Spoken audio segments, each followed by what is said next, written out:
오늘은 제 이야기가 아니라 제 친구가 제게 들려주었던 이야기를 먼저 들려드리겠습니다.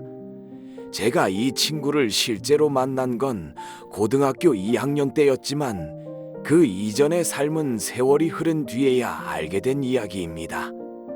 이야기는 1950년대 대전의 한 작은 집에서 시작됩니다. 이 친구는 1950년도 대전의 아주 평범한 집 큰아들로 태어났다고 합니다. 아버지는 면사무소에서 일하시고 어머니는 뜨개질을 해서 이것저것 만들어 팔며 살림을 도우셨다더군요. 부유하지도 가난하지도 않은 그저 성실히 사는 집안이었습니다. 이야기는 그 조용한 집에서 자라난 한 아이로부터 시작됩니다. 친구는 어려서부터 마을에서도 잘생긴 아이로 불렸다고 합니다. 그런데 그 말이 단순한 칭찬으로만 끝나지 않았습니다. 어른들이 번갈아 품에 안고 다녔고 이 아이가 우리 아들이었으면 좋겠다는 말도 서슴지 않았습니다. 친구는 아직 어린 나이였지만 이미 사람들 속에서 살아야 했습니다. 장날이 되면 일은 더 자주 생겼다 합니다. 어머니가 잠깐 다른 곳을 보는 사이 아주머니 한 분이 친구를 번쩍 안고 가버렸다더군요.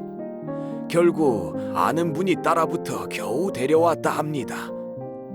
그때부터 이 아이는 집안의 아들이 아니라 동네가 탐내는 아이가 되어버린 셈이었습니다. 국민학교에 들어가도 상황은 나아지지 않았습니다. 짝꿍을 하겠다고 여자아이들끼리 싸움이 벌어지고 쉬는 시간마다 다른 반 아이들이 얼굴을 보겠다며 구경하러 왔다 합니다. 친구는 그때부터 이미 조용한 아이가 될 수 없었습니다. 국민학교 5학년 때 서울 이모님 댁에 놀러 갔다가 우연히 영화 촬영을 구경하게 되었다고 합니다. 그냥 서서 보고 있었을 뿐인데 감독 눈에 들어 바로 출연 제안을 받았다 합니다. 그렇게 어린 나이에 영화 2편을 찍게 되었습니다. 스스로 원한 길도 아닌데 이미 무대 위에 올라가 버린 것이지요. 중학교 때에도 그 관심은 사라지지 않았다고 합니다. 하굣길이면 여학생들이 교문 앞에서 편지를 들고 기다렸고 친구는 피하지도 즐기지도 못한 채 그 시선을 고스란히 받아야 했습니다. 그때부터 이미 살아내야 하는 사람이 되어가고 있었습니다. 제가 그 친구를 처음 본 건 고등학교 2학년 때였습니다.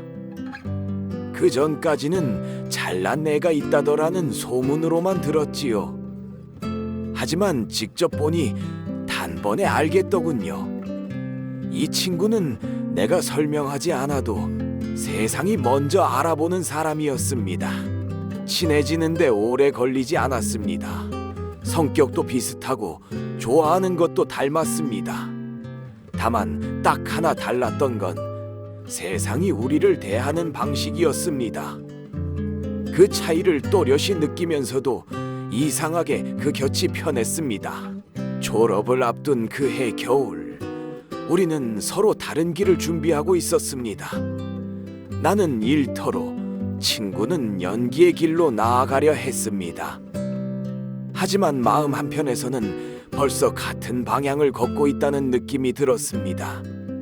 그 인연이 어디까지 이어질지 그땐 아직 알지 못했습니다.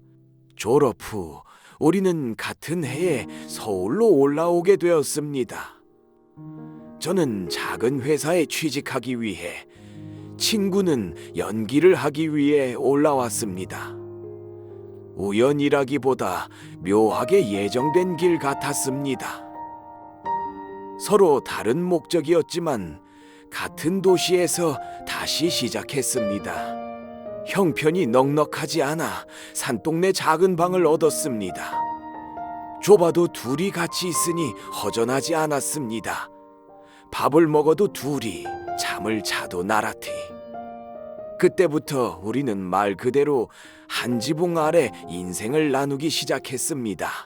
친구는 서울에 올라오자마자 방송국 탤런트 시험에 도전했습니다. 그리고 결국 합격했습니다. 그때부터 친구는 점점 바빠졌습니다. 방 안에 있었던 사람이 세상 앞으로 걸어나가기 시작했습니다. 처음엔 신기했습니다.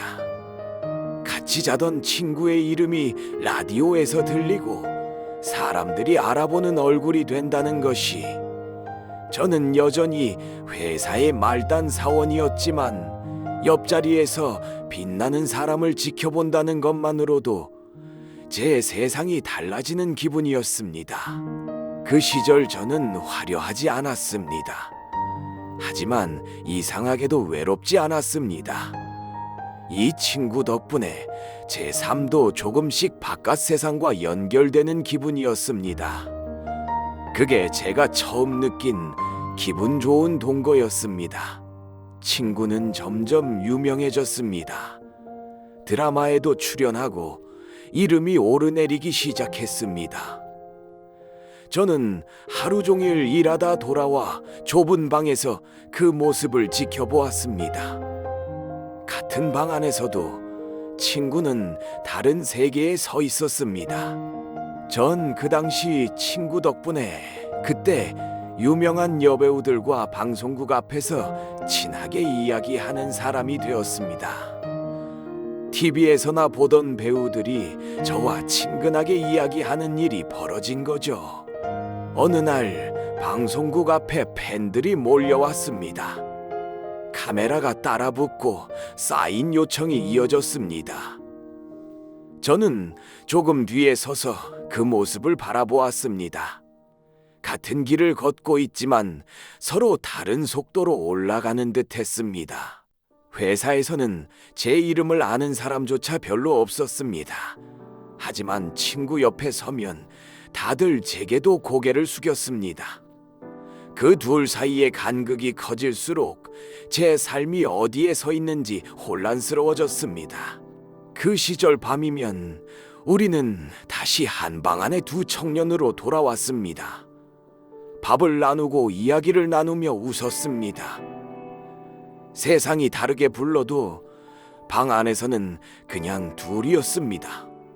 어쩌면 그게 제가 견딜 수 있었던 이유였습니다. 친구의 이름은 점점 더 알려졌습니다. 어느새 길거리에 걸린 포스터 속에서도 친구를 볼 수 있었습니다. 저는 여전히 제 삶을 살고 있었지만 세상은 저를 그 사람 옆에 있는 사람으로 기억하기 시작했습니다. 친구의 성공으로 전 덩달아 좋은 집으로 친구와 같이 이사가게 되었습니다. 원님 덕분에 나팔 분다는 이야기가 이런 거였습니다. 제가 군대 3년을 다녀오는 사이에 친구는 가수로도 도전해 성공했습니다. 그동안 2장의 음반은 대성공을 했습니다. 3년 전보다 더 바빠진 친구를 전 만나야 했지요. 어느 날 친구가 말했습니다. 네가 내 스케줄을 좀 맡아주면 어떻겠냐고. 고민 끝에 그 길을 택했습니다. 그때부터는 친한 친구가 아니라 함께 걷는 일의 동료가 되었습니다. 그때 알았습니다. 내 자리는 무대 위가 아니라 무대 곁이라는 것을. 그 곁을 지키는 역할이 어느새 내 삶의 일부가 되어 있었습니다. 부럽기도 했지만 그 곁이 싫었던 적은 단 한 번도 없었습니다. 사람들이 보지 않는 자리에서야 비로소 알게 됩니다.